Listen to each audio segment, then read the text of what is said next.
Welcome to Full Prefrontal, the show that exposes the mysteries of executive function. This podcast is a collection of conversations about the role of the prefrontal cortex, which impacts your focus, planning, problem-solving, emotional balance, and independence. So join us as we explore executive function and the science of learning. And now, here's your host, the founder of EXQ, Sucheta Kamath. Welcome back to Full Prefrontal, exposing the mysteries of executive function. I'm your host, Sucheta Kamath, and I believe by tying the findings from neuroscience, psychology, education into everyday transformation, a lot can happen to our personal and collective growth. As I've shared with you before, this podcast is fueled with multiple goals. One, to translate the science of developing prefrontal cortex and lifelong journey of this prefrontal cortex as it encounters many bumps. Second is to really motivate you and motivate your current self to do something so that the future self is taken care of. And the disconnect sometimes we feel between the current self and the future self needs to be minimized. And this knowledge that we bring to you should help with that. And lastly, is to really help you fine-tune the playbook that we all need to have so that we have some personal tips and some guidebook that tells us what we should do. And what does the science say about self-change, and what do the experts say about it? So with that in mind, today is a very special day because we have a very special guest who's going to talk about forgiveness. And one of the ways executive function plays a role in self-directed emotional management is to rise above adversity. And recently I saw a TED Talk by the former private secretary to Nelson Mandela, Zelda Lagrange, who tells this story that Mandela was taken to court by South African Rugby Union after he commissioned an inquiry into the sports and particularly discriminatory behaviors. And when he entered the courtroom, he went straight to the a rugby union's lawyer and shook their hand and conversed with them, and not just general language or English, but their own language. And this was really a very critical point in Zelda's observation, and she kind of didn't like it that he should even approach. And he said something beautiful. He said, "You must never allow the enemy to determine the grounds for battle." And this really struck a chord with me as we get ready to talk about forgiveness. So today I have Dr. Everett Worthington, who is a Commonwealth Professor Emeritus working from the Department of Psychology at Virginia Commonwealth University. He holds a faculty affiliate appointment at the Institute for Quantitative Social Sciences, Faculty of Arts and Sciences at Harvard University in the Human Flourishing Program. He continues to be active in research and speaking around the world. And I love his signature, which says, "My salary has retired, but I haven't." A wonderful thing to know about him that it probably will take you a lifetime to catch up with the work he has done.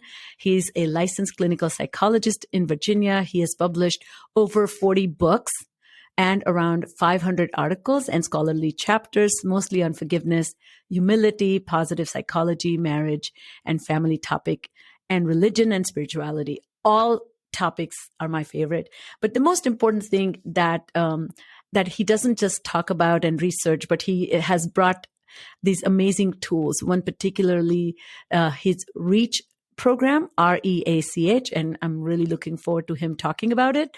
So with that introduction, welcome to the show. How are you?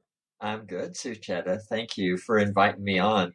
Well, there's so many things we can talk about, and let's start with defining forgiveness. And you have studied forgiveness for over 30 years. What got you interested? And have you ever had to forgive anything really horrendous? I really got interested in studying forgiveness because I'm a clinical psychologist, and I did couples counseling. So for years and years, I only saw couples. And it seemed like almost every couple's case boiled down to forgiveness sooner or later. So that really got me started on it. I wrote a little clinical article about it. And then one of my graduate students, just entering our program, our doctoral program in counseling psychology, was Mike McCullough. And Mike has become just an absolutely terrific psychologist, but Mike wanted to study forgiveness scientifically, and I thought, good, I'm all for that. So we jumped on that and started a program in research on forgiveness, and that was followed up by several other really talented graduate students, Stephen Sandage, Jennifer Ripley, and they drug me kicking and screaming into the study of forgiveness. I have had some difficult times in my own life with forgiveness. They came kind of ironically after I started studying forgiveness. But in 1996, my mother was murdered, and it was a home invasion on Christmas Eve. So she lived in Knoxville, Tennessee. She did not drive, and so she didn't have a car in the driveway. And apparently a young man, or perhaps more than one, were out in the cold there looking at this darkened house thinking, oh, this is going to be a perfect crime. We're just going to waltz in and we'll be long gone before these people get back from their New Year's party. So, turns out my mom was 78, I guess, at that time, and she'd gone to bed early. And so when the young man broke in, she awakened and went out behind him, apparently, and must have confronted him. And he had a crowbar that he had used to break the window to allow himself to get in. And he reached out and struck her numerous times until she died. So sorry. Yeah, that was hard, and I was very, very angry at first. I was so angry that my brother and sister and I had gotten together in my brother's back room. My brother had discovered my mom's body, called us from Knoxville to drive down. We're both Kathy and I live in Richmond, Virginia, but we drove down into the middle of this murder investigation, and it looked like it was a young man where a burglary had gone wrong. But I remember, as we processed what we had learned over the course of the day, pointing to a baseball bat against the wall and saying, I wish whoever did that were here. I would take that bat and I would kill him. I said he would not last 30 minutes. My brother said he wouldn't last 10 minutes if I got a hold of him. My sister said, well, I would make him last an hour. So that was a lot of anger associated with it. And then later that night, I was able to process what had went on and forgive the young man for that murder. Wow. First of all, I'm so sorry, and sending lots of warm wishes towards you and your family, even though it's been a long time ago. And what so strikes me, I think forgiveness, which is kind of an emotional or prosocial change, right? Where when one perceives transgression or ill treatment or hurtful behaviors, and you apply this approach so that the negative feelings are reduced. And one thing that you talk about in the story, as well as in your research, that sounds like it takes a while, or it needs to be intentional. And I quote you here that forgiveness is a choice. So tell us a little bit about this. Is there much in the way of scientific understanding of forgiveness? There is quite a lot. In 1998, I did I was managing a kind of a worldwide requests for proposals. So we wanted to fund research on forgiveness, and I commissioned an annotated bibliography of the science that was available at that time. There were only 58 good studies. By 2005, when I did a handbook of forgiveness, there were 1,100 studies. By 2020, there were well over 2,500 studies on forgiveness. So basically, the amount of scientific study of forgiveness just accelerated from a standing start. So we know a lot about forgiveness at this point, and about not just what makes it up and what makes it hard and what makes it easy, but also how to intervene to help people who want to forgive to be able to forgive more faster and more thoroughly than they might do normally. So with that, let's talk about these two sets of people involved in the act of forgiveness or unforgiveness, right? So if a person offends me or hurts me and the person apologizes, it seems relatively easy to forgive, right? But what if the person won't even take the responsibility for hurting me? Right. It really seems to be hard to forgive somebody who doesn't have any ownership of his hurt-causing behaviors. Mm-hmm. Why is so? Yeah, we developed this idea that we call an injustice gap. So this injustice gap is like the difference between the way I would like things resolved and the way that I see them right now. So if there's a large sense of injustice, then that's very hard to deal with. But if that gap can be reduced in some way, then it's much easier to deal with. So there are many ways to reduce that injustice gap. Forgiveness is only one of those. But if a person makes an apology, well, we know that's hard for them. So that's a certain amount of justice that we feel is brought into the situation. Or if the person offers to make amends, if the person takes responsibility for what they did. So we can see that all these ways of reducing that gap make it easier to deal with in some way. Now, a lot of people think, if somebody hurt me or offended me, well, forgiveness is the only way. Well, it turns out there are many ways to deal with that sense of injustice. So I could see justice done, or I could work for justice, or I could see a person get the natural consequences of their behavior. At one point, well, I'll tell you that story in just a moment, but they could turn it over to God. They could forbear. They could tolerate. They could accept and move on with life. They can also forgive. So there are many, many ways to lower that sense of injustice. And we can mix and match those to make it as easy as possible to deal with the injustices that we experience.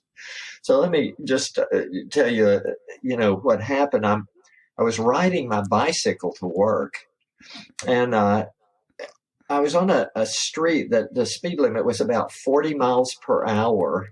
And so I'm riding along, just pedaling, and the cars are whizzing past me, and some of them are meeting me. And so they're zinging right past me. All of a sudden, there's somebody behind me, but they're not passing me.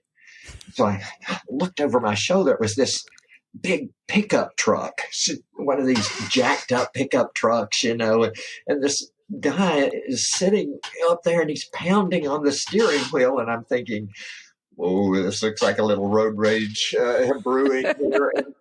And so I'm over on the edge of the road, and there's just a ditch down beside it. And all of a sudden, there's a break in the traffic, and then here comes this guy. He accelerates.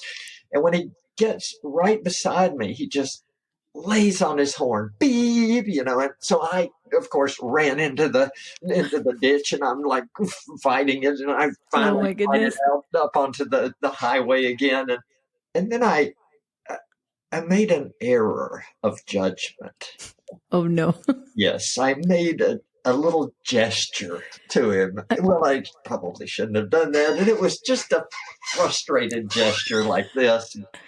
He did, his brake lights come on and he starts queuing up people behind him, waiting on me to catch up with him. And Oh, my goodness. yeah. So I'm like, don't look at him. That'll just accelerate the situation. So I zip on by him. Of course, then he starts up and he's matching my speed. And then he can't get my attention because I just don't want to look at him. And I see him out of the corner of my eye scooting across the cab of this big pickup truck and rolling down the window. And then he kind of, holds his hand out the window with his fingers pointed up and begins to move his fingers down one by one. Oh, my God. Until he had one showing. And I thought that probably he was doing some kind of religious witnessing to me at that point, but having made his point, so to speak, he punctuated it by accelerating and throwing dust up, and pointing with a middle finger. Yes. Yeah, pointing with the middle finger. Yeah, and so, he takes off up the hill. So I'm riding up the hill and I'm thinking these deep existential thoughts, like how the fragile life is, and one stupid little gesture can really threaten it. And I reach the top of the hill, and there he is, parked at the side of the road. And I'm like, oh, man, give me a break. And then I realized, though, that there is one of Henrico County's finest police officers that's writing him a little love note. Yes. Justice. So as I went by him, because I'm a very friendly guy, I could not help but give him the Queen's wave, But then because I'm not stupid, I did, run off into the neighborhood and hide. But he got his just desserts. He got the natural consequences of his behavior. That basically lowered my injustice gap to virtually nothing, even though he had run me off the road and told. That's such a great story.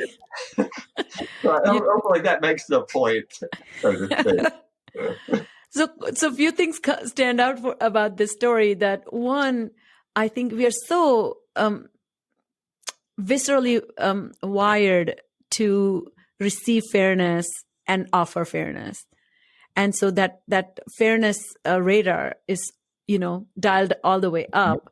And secondly, I think people who are self-indulgent or self-focused tend to are pursuing their goals while compromising other people's ability to do the same. And they are the reasons why I feel like in my work, executive dysfunction is seeing the gap in that everybody's ability to seek fairness and justice is compromised by selfish and self-indulgent people, right? Yeah. I mean, his self-indulgent was my pickup truck, my road, my goals to get places sooner, faster. That's and this dude on a bike is blocking my goal-directed pursuit. Exactly. Yeah. And he let me know about it. And he was very quick. I'm so happy that he let me know about it too. So, a couple of questions, I feel like, anyway, this is my silly little observation, but, on a driving, I feel very generous. And then I let people go ahead of me. And then I am looking through their back window to see if they wave and thank me. Thanking is a way. And then I'm getting a little offended if somebody doesn't wave. Right. Yeah, exactly. So my expectations are high. You are not the only person who does that. Shucks, I admit, So there's no injustice, but there's also expectation of fairness. Right. So I've been recently, I've discovered that I used to be called very sensitive as a child. And that was almost like a accusation that you take things too seriously. But as I've grown and matured, I have come to understand that I'm very perceptive. And so I like the distinction between sensitive versus perceptive. And then I'm kind of toning down these observations so I don't like you said, I don't want to get into it with you, Right. whoever you are. So let's talk about this. When people are hurt or offended, do they have to forgive? Can they hold a grudge? Because it feels so good to hold a grudge. Or why does it feel so good? Yeah, we of course, nobody has to forgive. I can deal with I can deal with an injustice in many ways. I named all those: turn it over to God, get justice, all those ways. But I can just live with my sense of holding this grudge. Anger is our emotion that is biologically allows us to remove blocks to our pleasure.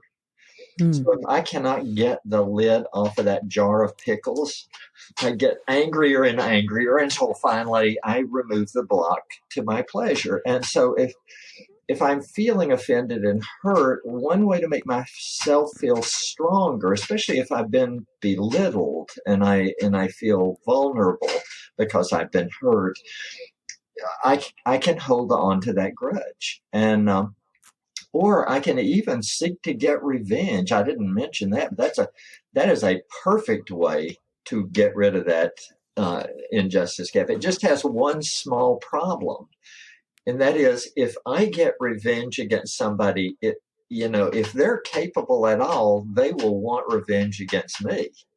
So, although I feel better for the time being, this is going to set off a social cycle that continues. And it's basic, science, in that I feel my pain more than I feel the other person's pain. Yeah.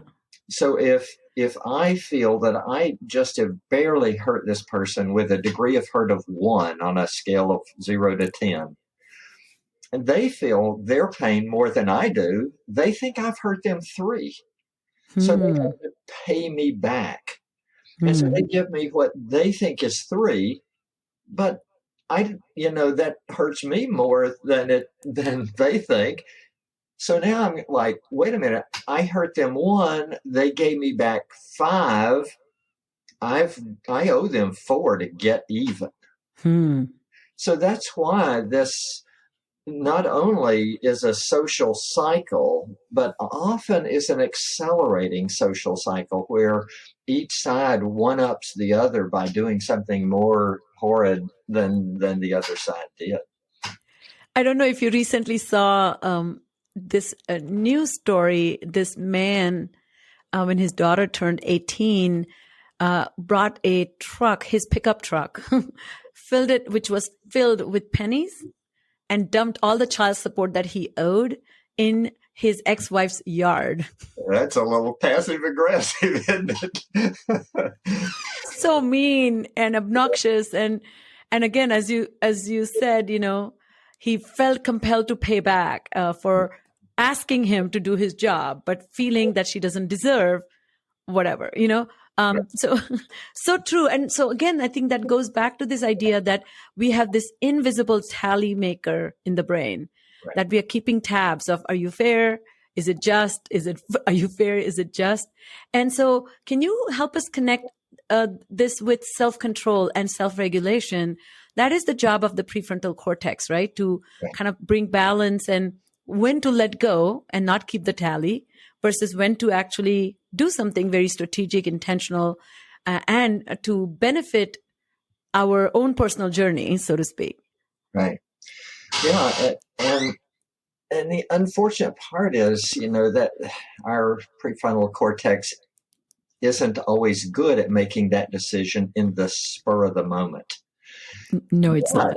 The beauty of it is that I can do a lot of things reasonably and rationally to set up the situation to make it more likely to be able to respond well. So I can choose heroes of forgiveness or heroes of justice or whoever, and kind of emulate them. That's a one-off choice that is going to have this payback down the road, if to the degree that I rehearse that mentally. I can change my environment to make it, less likely to bump into problems. I can, deal flexibly and resiliently with situations that come up, as they come up. And then I can build coping mechanisms that allow me to deal with whatever is going to come up.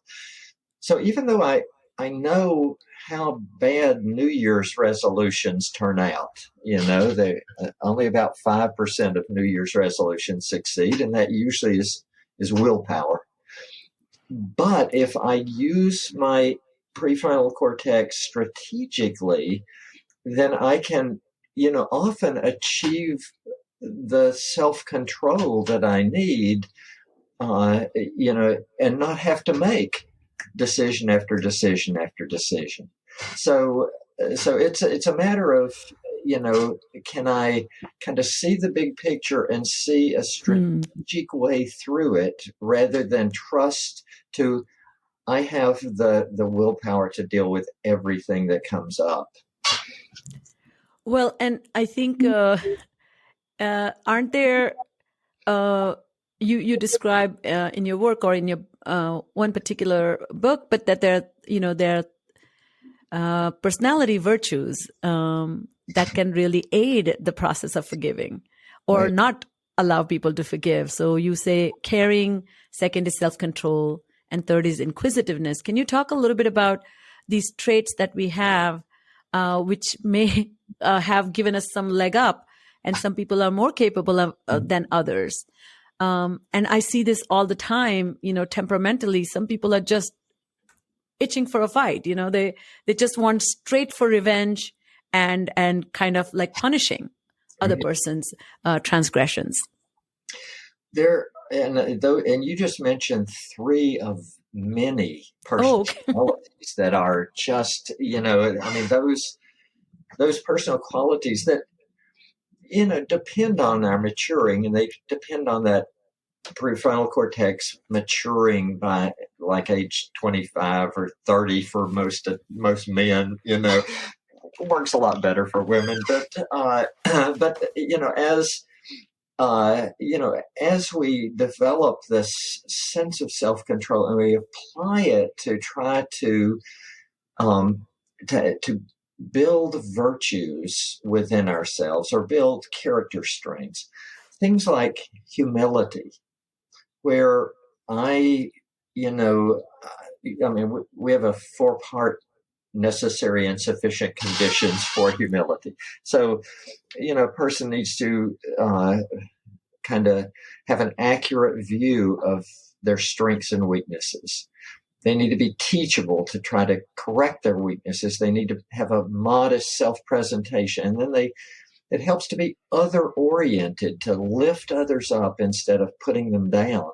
And that humility, where I'm other-oriented, I'm trying to see from the framework of the other person. I mean, that is a key part to many, virtue efforts. So patience with somebody, humility, just self-control and self-regulation in general. But as you pointed out, there's this, personality characteristic that is, we call neuroticism, but it's not like being a neurotic. That means emotional reactivity. And so, so people can lower their emotional reactivity. Yes, it's part of their personality, but we can change. It's hard and it takes conscious effort and over time, but we can change our personal emotional reactivity. We can be more agreeable. We don't have to be cranky all the time, put our minds to it. We can build agreeableness in, and then I don't get offended as often. And I'm not that radar looking for an offense and waiting for it to happen so I can fight it. So there, ability to regulate ourselves emotionally and mentally is, I think, a great gift. And, of course, it would be nice if we would develop this at age just post-womb, actually. That's not in the cards, but it's going to take a while. And hopefully, we put our effort into doing that and act maturely throughout our adult life. That's great. So the scientific studies, you have conducted over the years show that there are two separate kinds of forgiveness. Right. Tell us about what they are and the differences there exist. Sure. So we believe that people think often, that there's one type of forgiveness and it requires a lot of changes in their life. But I think we've found pretty definitively that there are two separate types of forgiveness. One we call decisional forgiveness. So this is to make a decision about how I intend to act toward a person. So I'm going to not get revenge or try to pay them back. I am going to treat them as a valued and valuable person. So that's not a behavior now, because I could make that decision, but this person gets hit by a car tonight and I never get to carry it out.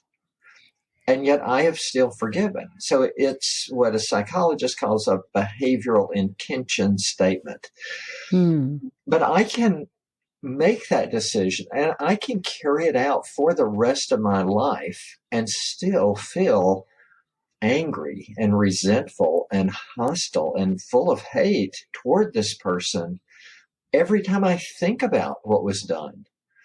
And that suggests that there must be a second type of forgiveness that is emotional and motivational. And we call that emotional forgiveness. So decisions, are like light switches. Now, I may have to struggle for a long time before I decide to turn the light switch, but once I make the decision, it's like going to be different. But emotions aren't like that. Emotions rarely just are on or off. They usually are going to take a time that I have to consciously and even unconsciously try to deal with those. And so emotional forgiveness is the emotional replacement of negative, unforgiving emotions like resentment and bitterness and hostility, hatred, anger, fear. Emotional replacement of those emotions with positive, other-oriented emotions, such as empathy for the person, sympathy. Maybe I can't feel empathic toward them. I can't understand how they could ever do such a terrible thing to me, but I can feel sympathy. I can feel sorry for them. I can feel compassion and want to help them. I can feel love for that person. So I replace the negative with the positive, and the kind of metaphor that I often use is it's like a chemical titration, a chemical neutralization, where I've got this acid of unforgiveness within me, and I start dripping in this positive base of empathy, sympathy, compassion, love. And gradually, it's not that I feel positive toward them. What's happening is it's getting less negative. And then at some point, it might reach neutrality. And I don't feel really anything toward them as a result of this. And mostly, if this is a person that is a stranger, somebody bumped me on the street and spilled my Starbucks coffee all over me. Or if this is a person that I don't intend to continue to interact with, often this turns out to be somebody like ex-spouses who've moved away. Usually we're good with just saying, okay, I'm at neutral. I feel nothing. Complete emotional forgiveness. But if this is a valued person that I'm going to continue to interact with, then I'm usually not happy just stopping at I feel nothing toward you. I Hmm. want to keep pouring love and empathy and sympathy and compassion into that relationship until it reaches a positive level. So there's the two types of forgiveness. Turns out in studies they're correlated at zero point 0.4, which is not a high correlation. It accounts for what a statistician would say, 16% of the variation. So that's not a lot. They are Wow. related, but they're not joined at the hip. We can have one without the other, and it doesn't matter which one you have first. You don't have to make a decision and then experience emotional change. Many people can make an emotional change and then go, oh, yeah, I'm deciding to forgive afterwards. So I call it, I mean, as I was reading about it and learning about it, I think it is like reaching personal sainthood. You know, I wish. because I mean, I think, and I wonder what you think about this, but sometimes people forgive because they want to appeal to their angel, the better side, appeal to the angel within, and then there's some little righteousness that might pop up. Oh, it's ugly here. I'm feeling really good now. What a great person I am. But if you think about real enlightened folks, or Mr. Rogers, who's one of my favorite. You, by the way, remind me of him deeply. That it's that trait. It's not a state. It's not temporarily achieved and then vanishes the minute another infraction comes your way or another hurtful event happens, particularly by the same person. So can you maybe talk a little bit about this idea of a state versus trait, and how do these two types of forgiveness is connected to that? Well, so, states of forgiveness pop up all the time, and or at least the opportunity to deal with injustices. And one of the ways I might deal with that is to forgive, and that would be a state of forgiveness. And that is going to be something that comes and, then gets forgotten, usually because, okay, this was a little thing and I've put it behind me and it's not worth bringing up again. But a trait or a disposition of forgiveness is something, that most people can benefit by cultivating. And that's going to be more of a propensity to practice forgiveness a lot of times in one relationship, if you are in a relationship for a long period of time, or a lot of different relationships. And so forgivingness, which is the trait, is something that is a generalization across a lot of different relationships and across time, something that lasts with time. That doesn't mean that I don't have my moment where I want to get even with somebody who cuts me off in traffic, but hopefully I'm disposed to quickly forgive that person instead of, road rage against them and crash into the back of them. So, I mean, now that you have talked a lot about this, this idea of kind of we can cultivate, the change is possible, and there's a huge value in it. Can we talk a little bit about unforgiveness as a process or as a choice, and how people, are there a lot of disadvantages associated with it? So not just bitterness, but also physically, it can have an impact on you. And that's why pursuing forgiveness, and particularly, in my work of executive dysfunction, people with executive dysfunction who often are impulsive, are not organized, they're not able to see the big picture. They, lose sight of the big picture, or hyper focus, under focus. And what happens is their decisions lead to regret. And they're twofold. One is they may be perceived as selfish and self-interested, and then they also don't appear generous or kind and extending more of themselves or compromising personal goal and achievement. And when you point out, or rather they want help, but they don't want to change. As you know, this is a typical problem with clinical psychology and speech language pathology. And so I find that, sometimes just educating them about this attitude of unforgiveness or attitude of resistance can be really of great value to them. Can you share some of the tricks or strategies to get people to see why unforgiveness is really costly affair? Mm-hmm. So one of the things that has happened is there's been an enormous amount of research on the benefits of forgiving to the person who practices forgiveness. So the benefits are, relational to start off with. So if I make a decision to forgive, I'm making a decision about my intention to act differently with this person. So that immediately is going to have a good effect on the relationship. Yeah. But even if I'm emotionally forgiving, they see that I'm not, just grumpy and, hostile toward them. And so that is going to help the relationship too. So both a decision to forgive and emotional forgiveness help the relationship. Probably the decision is, more immediate. But there are also benefits to the mental health of the person.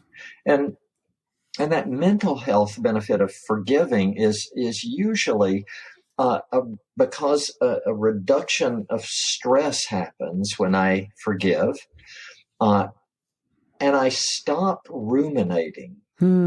So rumination, of course, is playing something over and over in your mind like a bad movie, and when I am able to forgive, a lot of that rumination just closes down automatically, and so I stop continually rehearsing this stress reaction that I have.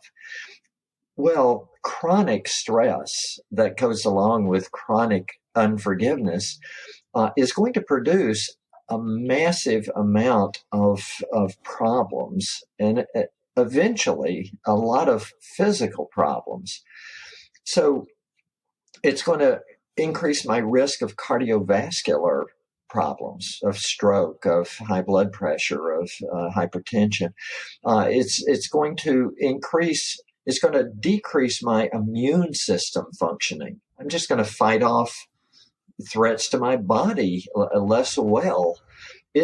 In fact, what happens with that chronic stress of unforgiveness is that my adrenal glands produce cortisol and keep producing cortisol, and I get this cortisol overload. And there's a researcher who has studied cortisol for his entire career named Robert Sapolsky out at. I love his work. Oh, it's great. And of course, he just takes every system in the body and says, you keep elevated cortisol, it will shrink the size of your brain, especially the hippocampus, which is where memory is consolidated. It will increase cardiovascular risk. It will decrease immune system function. It will give you gastrointestinal problems. It can impair the sexual reproductive system. Pretty much every system in your body is affected by that chronic stressfulness of holding on to grudges, especially multiple grudges. And then there are spiritual benefits to forgiving also. So some people feel spiritually out of sort with humanity or with nature or with God. And, by forgiving, that helps them feel restored again and spiritually. So there are a lot of reasons to forgive or deal with unforgiveness in one of those other ways. And there are a lot of costs to holding on to grudges.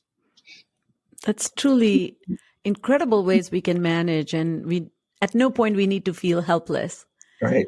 So as we can't really finish this podcast without talking about your particular program. So I understand that you have developed a program called REACH, which stands for R for recall the hurt, E for empathize with your offender, A for altruistic gift, C to commit, and H to hold on to forgiveness. Can you talk to us in depth about this, or particularly the step of altruistic gift is so fascinating to me. If you can walk us through or maybe illustrate how valuable this process can be. Mm-hmm. So there's a lot of science behind this, in that there are 30 plus randomized controlled trials that have been published. Wow. That support the effectiveness of the REACH forgiveness model. There are 5 right now. A worldwide trial is going on where 600 people are randomly assigned to either immediate completion of a 2-hour workbook on REACH forgiveness, or delayed, where they then complete the workbook later. And 600 people in each site in Hong Kong, in Indonesia. These are places that have had a lot of conflict. The Ukraine, there are 2 sites in Ukraine, one right at the war line and the other back in Kiev, the people behind the lines. Colombia, which has 60 years of civil war, and South Africa. So we've got 5 different countries, 6 sites. That's just 3,000 plus people going through this right now. So those results are not published yet. We finished the trials, but we have not analyzed the data.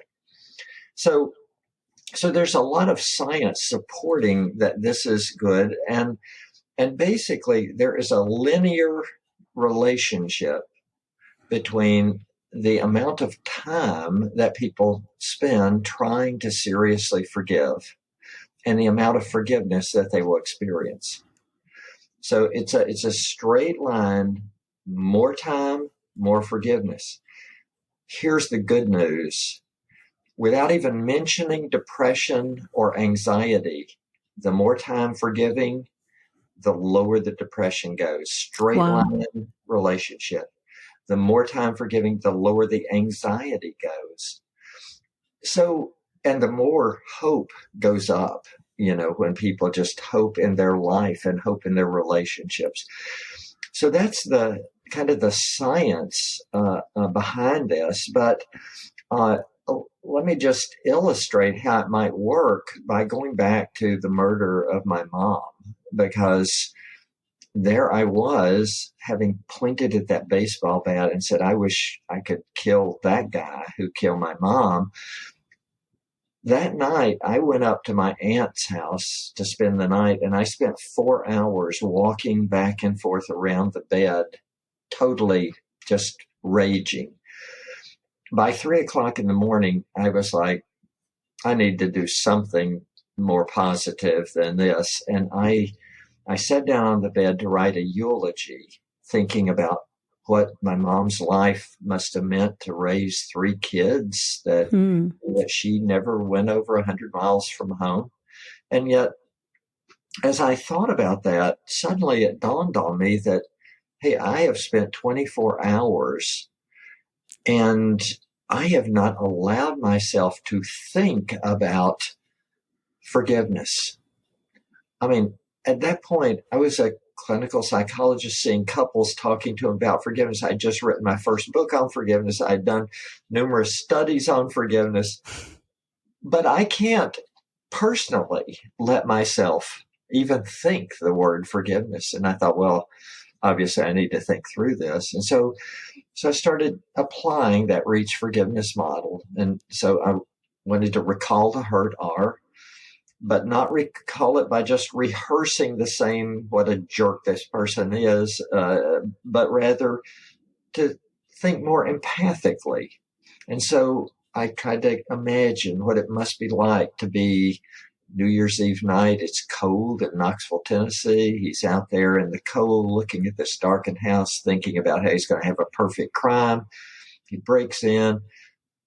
This woman confronts him. His perfect crime is exploded, but also she's looking at his face. He's afraid he's going to go to jail. He has poor impulse control anyway. He needs to work with you on, on this executive function. But so he, hits her with a crowbar.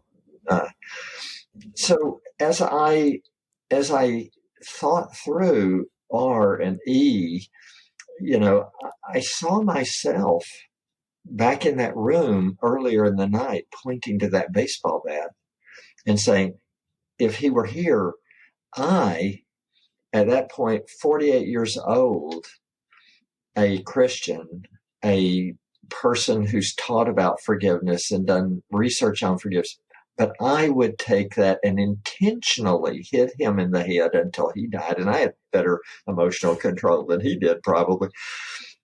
And I thought, but I know that if I, am able to confess that I can be forgiven. And I thought, well, if I can be forgiven for my darkness of heart, who am I to hold this against this young man? And I was able to forgive. And once I was able to forgive, to be able to tell others that I had forgiven, I gave him an altruistic gift. It's altruistic because he did not deserve forgiveness. So it is a free gift that we give when we give forgiveness. So I was able to commit to the forgiveness I'd experienced, and that has helped me to hold on to that forgiveness. So recall the hurt, empathize, altruistic gift, commit to forgiveness that you experience, and hold on when you doubt. So as part of commitment, did you also practice writing a letter or note saying that today I forgive him? Well, that would be something that we get people to do in workshops or, working through a DIY workbook that's like on my website. I didn't do that. In fact, I didn't deal with the public commitment at all for about 3 months. I had forgiven him right away. And I might say that that's really weird, even for me. I had a professor who gave me a B once. Can you imagine that? I held a grudge against that guy for like 10 years before I had a religious experience to, be able to forgive him. So I am not like your uber forgiver necessarily. So this was just something that happened to be a real mercy that I was able to forgive him quickly. But that's not the norm. That's something even unusual for me. So as we end, I wanted to share, it's not even, as you said, uber forgiver. That's such a great term. I